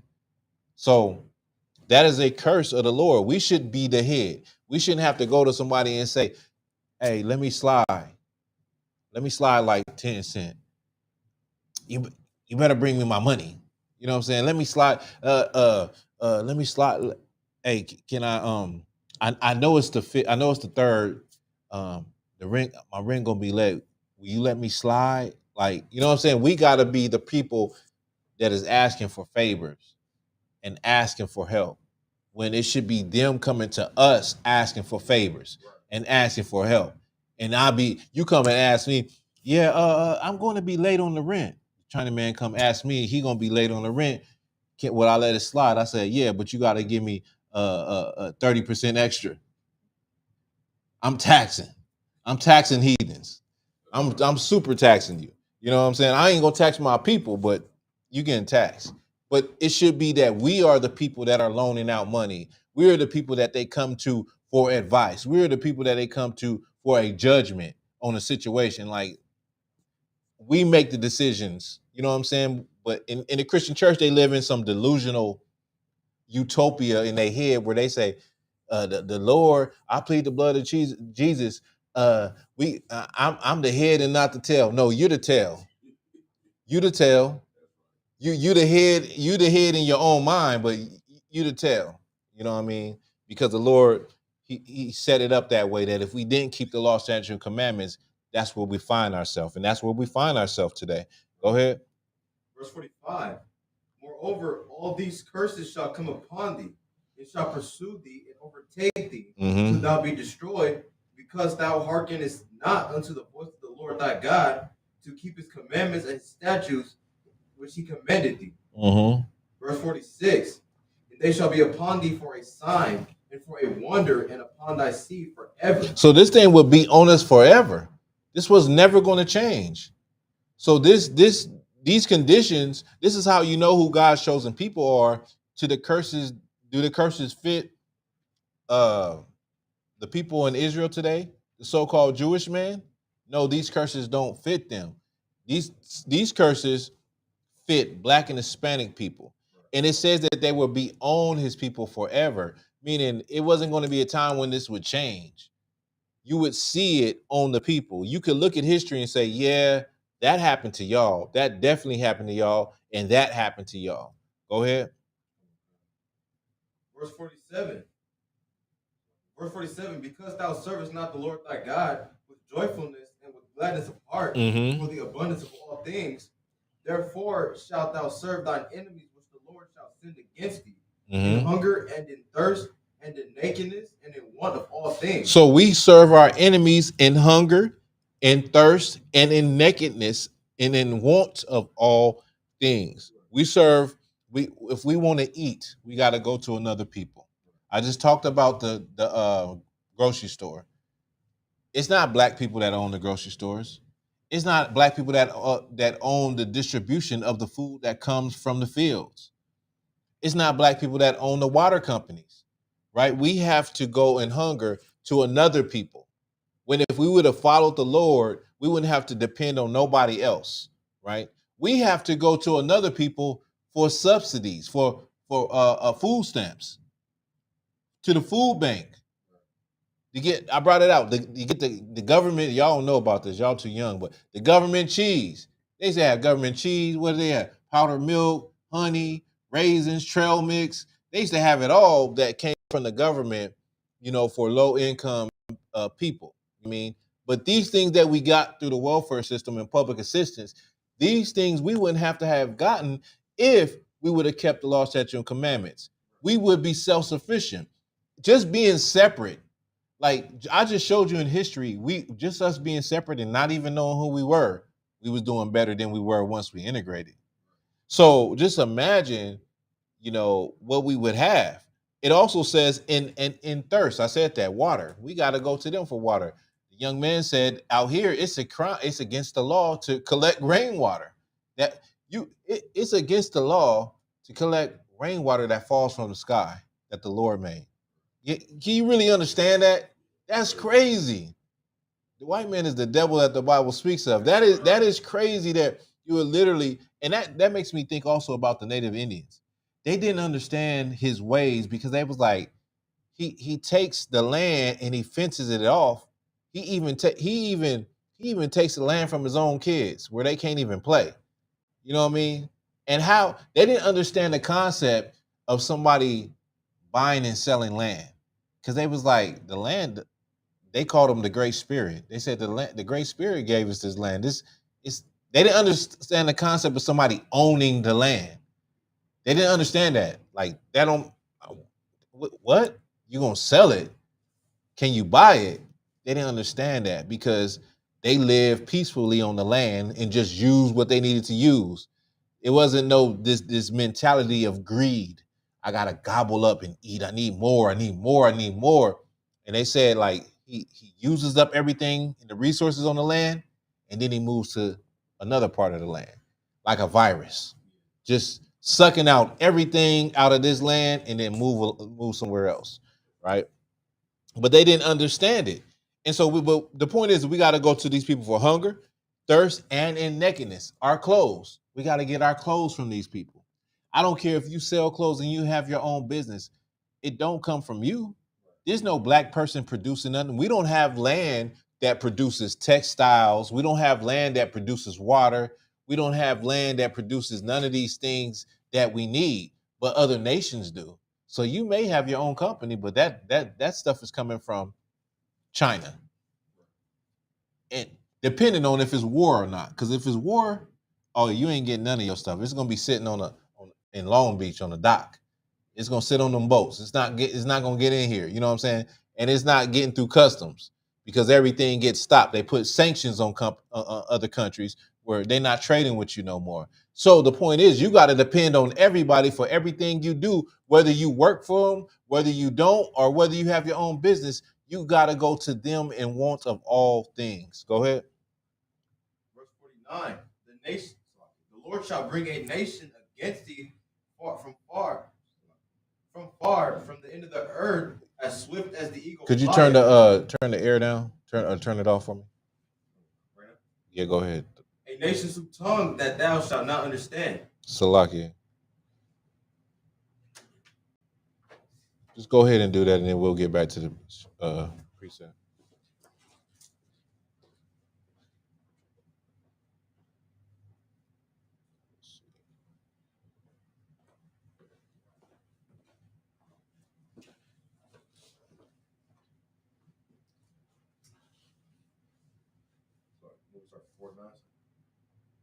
What was that?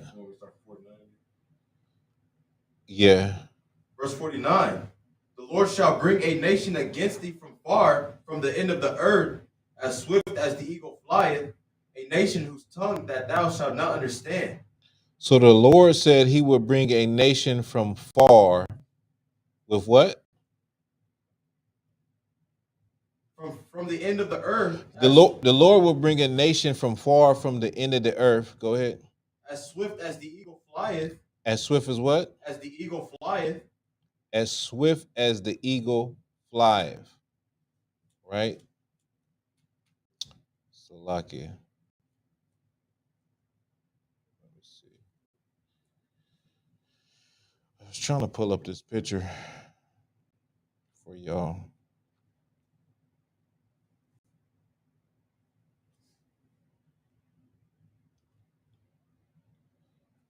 Read it one more time for the top. Salakia. Verse 49. The Lord shall bring a nation against thee from far, from the end of the earth, as swift as the eagle flieth, a nation whose tongue thou shalt not understand. So it says as swift as the eagle flies. So the eagle is using the eagle as a symbol, as symbolism. And this nation would come from the ends of the earth. And this nation, you would not understand their tongue, their language. That's what it means. And so who has the symbol of the eagle? For time's sake, I'll tell you.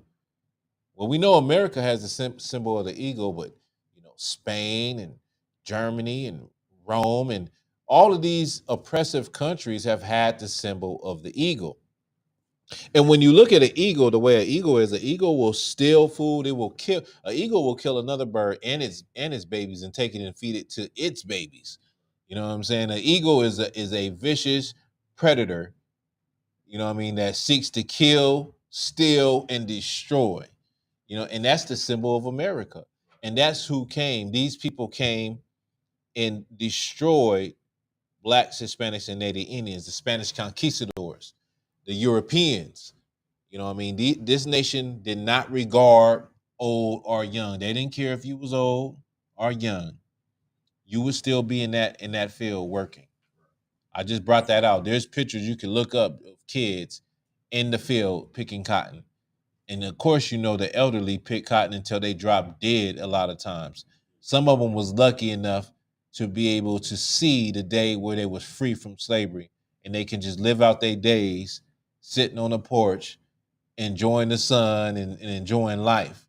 But for the most part, this nation had a fierce countenance.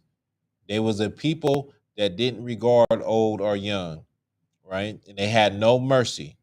And that was America. That was a prophecy. The Lord sent these people. Go ahead. Verse 50.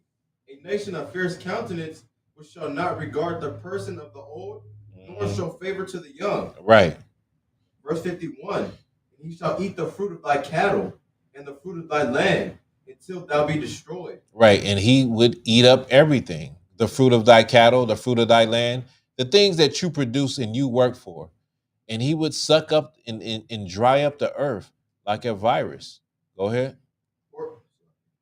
Which also shall not leave thee either corn, wine, or oil, or the increase of thy kind, or flocks of thy sheep, until he have destroyed thee. Until he have destroyed it, he would take everything. You would work for everything, and he would take it all, including your children, and sell your children off. Go ahead. Verse 52. And he shall besiege thee in all thy gates, until thy high and fenced walls come down. Now this goes back to 70 AD. In 70 AD, the Romans came to destroy Jerusalem, and they besieged Jerusalem. They surrounded Jerusalem. And what they did was they blocked off the walls of Jerusalem, and they just waited. No food can go in, no water can go in. And what they did was waited until we started to starve. You know what I'm saying? Until famine started to come upon the people. That's how they were able to destroy us. Go ahead. Wherein thou trustest throughout all thy land, and he shall besiege thee in all thy gates throughout all thy land, right. The Lord thy God hath given thee. Excuse me. Verse 53. And thou shalt eat the fruit of thine own body, and the flesh of thy sons and of thy daughters, which the Lord thy God hath given thee, in the siege and in the straitness wherewith thine enemies shall distress thee. So this is what happened. We were so distressed and so impoverished, we started to eat our children in 70 AD. This actually happened. This happened. Where you sitting there and everybody is just dying from starvation. Think of looking at, like Feed the Children, when you see those little big head Ethiopian kids and they like all sucked up and flies on their head. Like that actually happened with us through warfare, right? Through a plan, a strategic plan to stop the food from coming in, besieging and closing all the gates around the city. Right. Go ahead. Verse 54. So that the man that is tender among you and very delicate, his eyes shall be evil toward his brother, and toward the wife of his bosom, and toward the remnant of his children, which he shall leave. So the man with his eyes will be evil towards his wife, his children, and towards his brother. We're talking about a famine where everybody's stressed out and stressed. There's no food. You're getting sucked up. You're getting smaller and smaller, right? So tensions is high. Think about when you're hungry. You know that commercial, like with that Snicker, what is it? A Snicker commercial where you're not yourself when you're hungry. But think about if you're starving. Think about if you ain't ate in about 10, 20, 30 days, and you're seeing people die around you. Think about where your mental state would be at. Go ahead. Verse 55. So that he will not give to any of them the flesh of his children whom he shall eat, because he has nothing left him in the siege and in the straitness wherewith thine enemies shall distress thee in all thy gates. So he wouldn't give nothing. Like he eating his child. Everybody wants to get some. He think about like a scene out of some zombie movie, right? That's where we was at. Now this is the thing that can happen today. That can happen today. If they cut off food, if those supermarkets have no food on the shelves, the earth can turn into anarchy overnight. It can turn into the purge overnight, where it's every man for himself, right? And so you got to think like, I want the Lord to be on my side. I don't know what can happen.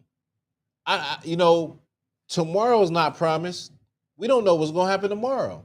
We right here in this moment, but we don't know from right now till tomorrow.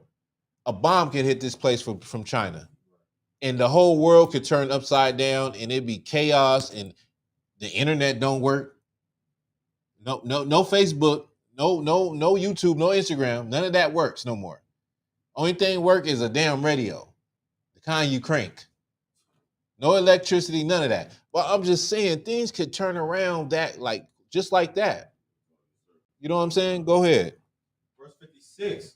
The tender and delicate woman among you, which will not adventure to set the sole of her foot upon the ground for delicateness and tenderness, right? Her eyes shall be evil toward the husband of her bosom. So it's talking about the woman, how tender she was. She wouldn't even put her bare foot on the ground. That's how tender our women was, that they would not dare to put their bare foot on the ground. She would have an evil eye towards her husband also. Go ahead. And toward her son, and toward her daughter, To her kids. Go ahead. and toward her young one that cometh out from between her feet, and toward her children which she shall bear. So that come up out between her feet, meaning the children that she have. Right? Go ahead. For she shall eat them for want of all things, secretly in the siege and straitness, wherewith thine enemy shall distress thee in thy gates. So like a pregnant woman would eat the baby because of the siege, and there's no food, it's famine, and they're distressed, right? I don't know if we could even imagine that, because of the life we live. We have not been tested or pressed on nothing in America. Like, we really think our life is hard, but it's people that, it's kids out there in Brazil where they go to sleep, the stars is their ceiling. They outside going to sleep looking at the sky. They wake up in the morning asking people for food and begging. Like in America, like let's keep it 1,000. You're really spoiled as hell in America as Black and Hispanic people. Yeah, we're at the bottom. Yeah, we get treated horribly, but compared to other countries, we're doing pretty good. You know that that iPhone you got in your hand, somebody knock you upside your head for that, and that'll be food for like a whole month. You know what I'm saying? They got countries where you just on your phone, a dude roll by on a bike, you like, what the hell happened? Did the wind just blow?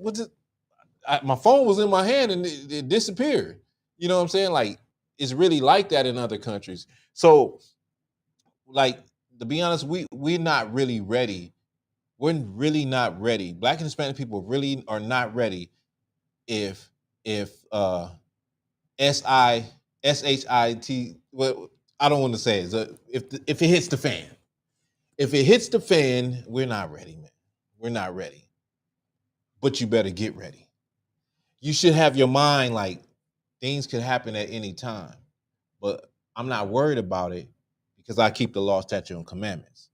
I'm not tripping about it because every day I do what I got to do to please the Most High. So I'm not going to fix my mind on what could happen. I'm just going to make my election sure, which that's the scripture, to make your election sure, to make sure that you're doing everything you can to please the Most High.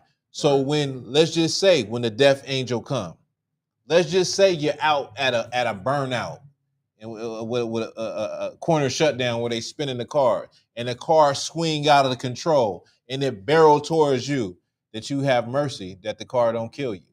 Or when somebody is shooting and you in the middle of a crossfire, don't got nothing to do with you, that the angel give you a pass, right? Let's just pray that, you know what I mean, you're driving to work in the morning and nobody gets out of control and knocks you off of the damn road and you die. You know what I mean? There's many ways that you can go, but the point is that you want the Lord to be on your side, and in that moment, you will want for the Lord to have mercy on you and give you a pass. Because people die every day, B. People die every day, literally, every morning, every evening, in the middle of the day, all day, every day. So you have to think to yourself, what makes me special? Why am I so special? And I'm not saying it in a self-pity way, but just to realize, like, things is fragile out here. When you really know that the Lord is terrible and that the Lord does all of these things, you got to be like, okay, Lord, what do I got to do? I want to do what I have to do to be in line. You know what I'm saying? And not only me, but for protection of everything that I love. I got people that I love. I got people looking up to me. You know what I'm saying? And I want them to have a covering also. So what do I got to do? What do I got to sacrifice? What do I got to let go? I'll put down the weed. I'll put down the drugs. I'll put down the sexual deviancy. I'll stop. You know what, Lord? I'm done today. I'm gonna stop watching porn. I'm done. I don't want to. I'm not gonna do that no more. What else? I'm not gonna lie no more. I'm gonna tell the truth to everybody. I'm not gonna steal no more. I'm not stealing no more. My boys are talking about doing this lick next week. I'm gonna tell them I'm not doing that no more. You know what I'm saying? Because that thing that you think that you're gonna do, it might just be the last time you do anything, right? Where we at? Yeah. Verse 58. If thou not observe to do all the words of this law that are written in this book, that thou mayest fear the glorious and fearful name, the Lord thy God. Verse 59. Oh, Salaki. I blocked the wrong, but let me unblock the brother. I accidentally blocked him.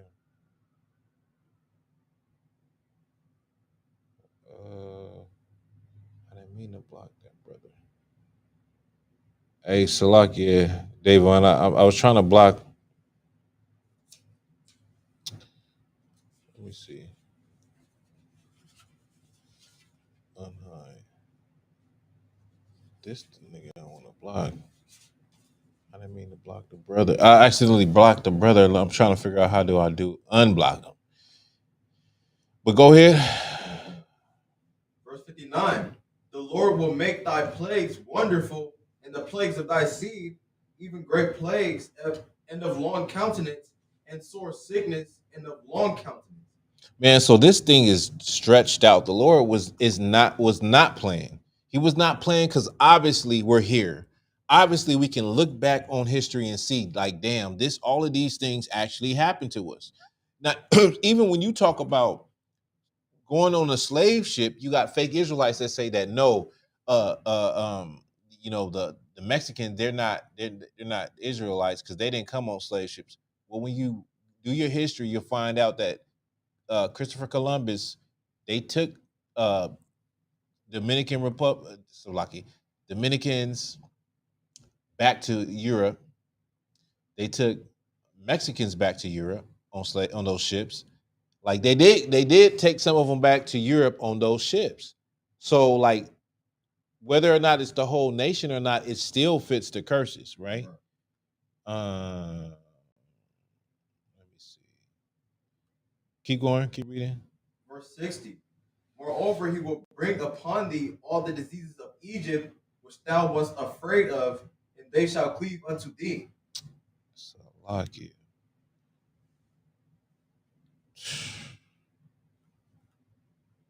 That shit is crazy. Go ahead. Verse 61. Also, every sickness and every plague which is not written in the book of this law, then will the Lord bring upon thee until thou be destroyed. Keep reading. Verse 62.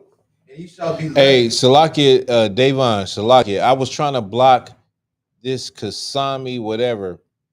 Accidentally blocked you also. So yeah, Salakia on that. You should be able to get on the next class. But the water, your check-in has been recorded. Go ahead. Verse 63. And it shall come to pass that as the Lord rejoiced over you to do you good and to multiply you, so the Lord. And it shall come to pass that as the Lord rejoiced over you to do you good and to multiply you, so the Lord will rejoice over you to destroy you. Damn. And to bring you to naught. Then we're gonna end it right there. He said the Lord will rejoice to do good over you. But it said the Lord was gonna rejoice to say it, read it one more time.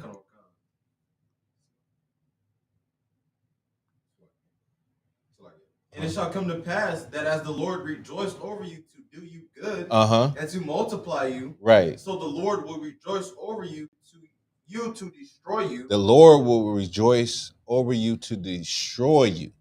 He's happy to destroy you because we're gonna drop it right there though. Because we are hard-headed people. We're a stiff-necked people. The Lord said that we are a people that love pleasure more than righteousness, right? And so everything could be happening to us and we never question. You never turn the cooler off, huh? I don't think you turned it off, but the Lord, don't sweat it. Don't sweat it. The bottom line is, man, the Lord loves us, right? The Lord loves the nation of Israel, Blacks, Hispanics, and Native Indians. And like any good father, when your children don't do what you said for them to do, you have to punish your children or you're not a good father. You got to punish them and show them in order to correct them that these are your rules and you're not playing. You know what I mean? And you and the people that you are, I should have said your kids, like if all your kids was at a playground and all the kids are being bad, you're not going to correct all the kids. You're going to correct your kids. And so when you look at the world, the Lord is not correcting all the other nations. He's he's punishing blacks, Hispanics, and Native Indians. So we're the people that get all the bad things. We're the people that was dying the most in COVID-19. We're the people that, all these, horrible acts of police brutality happen to. We're the people that all the Karens is messed with.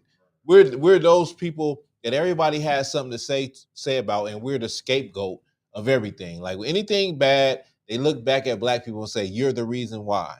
You're the reason. Well, maybe because it's the fathers are not in the home. That's why that thing is happening in Chicago, or maybe this, and maybe that. And the bottom line is that the Lord is dealing with us, but that time was up when we came over here on cargo slave ships. That was our punishment. Slavery was our punishment. And when you look at all these things that done happened, now the other nations or the white man is building up his rap sheet, because the Lord always used other people to punish his people. He didn't do it himself. He sent other nations to come handle us. The same way with these people in America. The problem is that they took away our identity, whereas other nations allowed us to still be God's chosen people while we was in captivity. Not in America. They said we was African. They said we was darky. They said we was Negro. They said we was Afro-American, African Americans. You know what I'm saying? And now we don't know who the hell we are. But thanks to the Lord that the Isupk arose in 1969, and this truth came back on the earth, and this spirit of truth is back on the earth, so that we can wake up brothers and sisters and teach them the right way, and we can teach them a way as where the Christian church has failed our people. The Christian church has failed black people. It has taught us to be better sinners. It has taught us to be people that look righteous, that go to church on Sunday, but do the same goddamn things that people in the world do. So I thank the Lord that we have the truth and we have the opportunity. The Bible says to observe the opportunity, see the opportunity that we have to actually really, truly be people of God, be the people that God intended us to be, and that we are not, criminals. We're not thieves. We're not these people that the world tell us that we are. We're not the problem.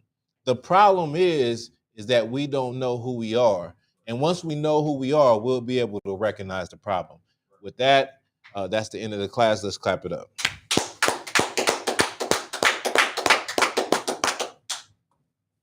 Yeah, so I had blocked a brother on accident, because sometimes people come in there.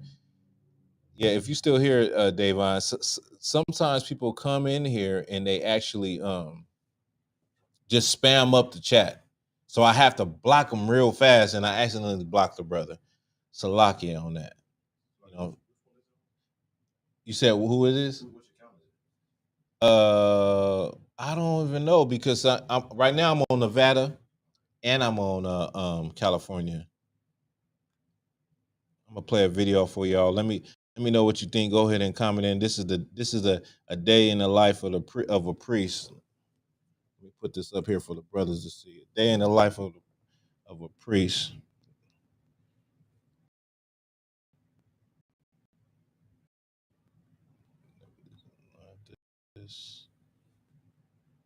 We're about to get up out of here in a minute. Where we at?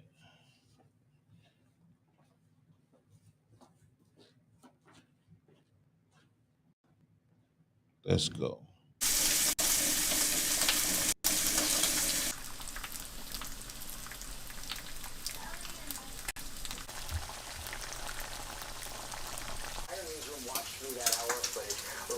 Man, these brothers beat the hell out of that brother. Did you see the video? No, baby.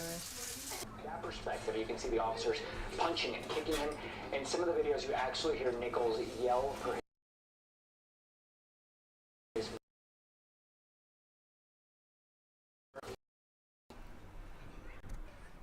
This is of the Lord right here. Bacon, it's of the Lord.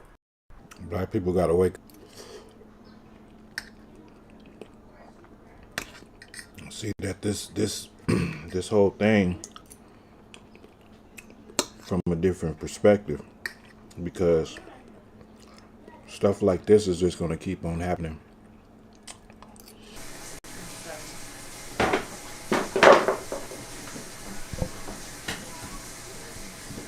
I don't want to go to the dentist. You don't want to go to the dentist? The world's finest beard oil. I'm gonna sell some beard oil, beard cream, conditioner,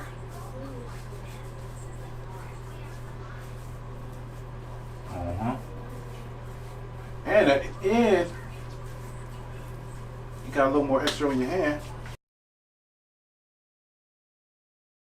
Put that on your arms.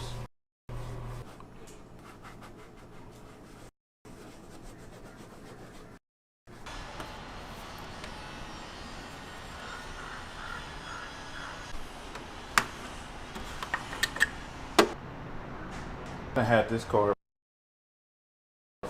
for like, what, three years I had this vehicle, and it's been holding up. I did a lot of maintenance on it.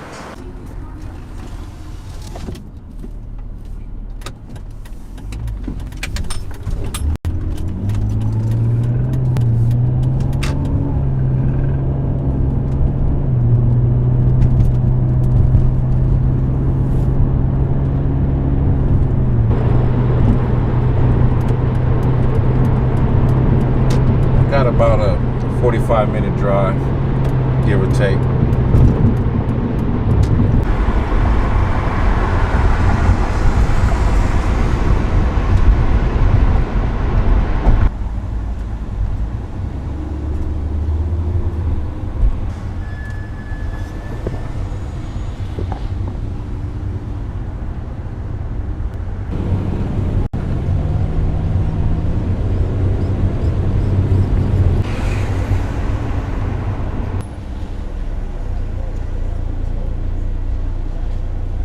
Fine. All I'm gonna say is this: when those curses fall upon you, don't pray to God, because He's not gonna hear you. And that's according to the Bible, not to me. But if you want to listen to the Lord thy God, you get into the Isupk, the Commander General Yohana, and you learn what it really means to follow the law. And with that, that's my time. Hey, get our priest and prophet a round of applause, man. On the holy people. Holy means set apart. Y'all want to set apart people unto the Lord thy God. Your God. Now that you have that, you should be like, damn, now I should want to live different. Now I don't want to be a gangbanger or a drug dealer. I don't want to be a pimp. Man, that's hell. Running out of food stamps because your dad is not in the house, man. That's hell. Having your uncles, your cousins, your older brother in and out of the prison system. That's hell. Raising your daughters to grow up in this society to where they could get on TikTok and Instagram and they see some OnlyFans page promoting. That's hell. Worrying if your young son's gonna grow up to be a man or if he wants to change gender. That's hell. This is a hellish condition that we live in, man. Hey, let me tell you something, man. All we do is tell black and Hispanic people is to get off of drugs, get off of weed, get off of heroin, and come serve Lord. And the white woman got a problem with that, man. The white woman got a problem with Latinos and black people being civilized and coming to serve the Lord, man. Understand? And I guarantee you, you see this black girl outside of this, you don't think that she's civilized, kind, she's a Republican, Democrat. She she a politician. Also teach black people to stop celebrating Christmas, stop celebrating Easter, stop celebrating the culture of America, who has raped, robbed, and murdered you for the last 400 and goddamn years, man. That's what we do. We love blacks, Hispanics, and the Indians. We're not going to prophesy unto you smooth things. I'm not going to talk to you about what sounds good. I'm going to tell you the goddamn truth, man. Right. And the truth is that the people that killed Tyree Nichols, they loved America, man. Right. Any society, the Romans, the Persians and the Medes, the Greeks, the Babylonians, the Assyrians, they all had their height and time to rule and be in power. And guess what? This word said that they was going to fall, and they fell. And in the Bible it says America's going to fall. Right. And it's falling right in front of you. And you still don't believe it, man. Even black men who are law enforcement are beating the hell out of other black brothers. No different than brothers in the streets and what they do. Right. Stop and frisk you. They tell you you don't belong in this country, Mexican man and woman.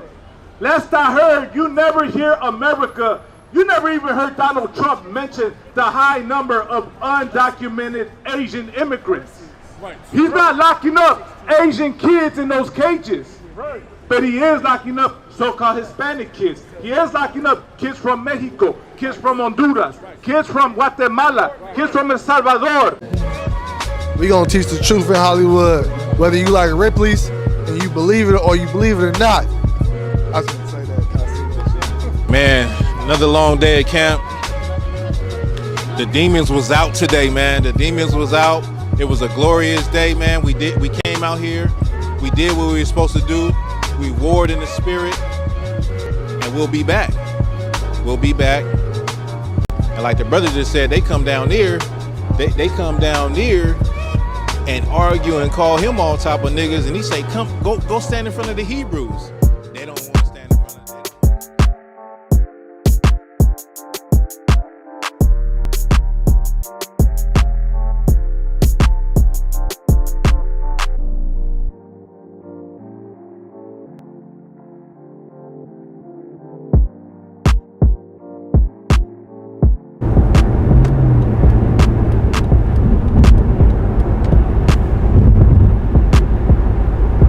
Finally made it back from camp. It was a long day.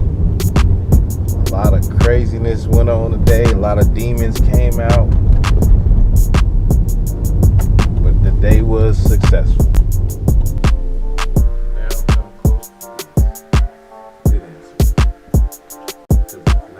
I asked you for your input, but I don't remember me asking you for all of that. I'm lazy. At least she didn't say that your toenails are so active.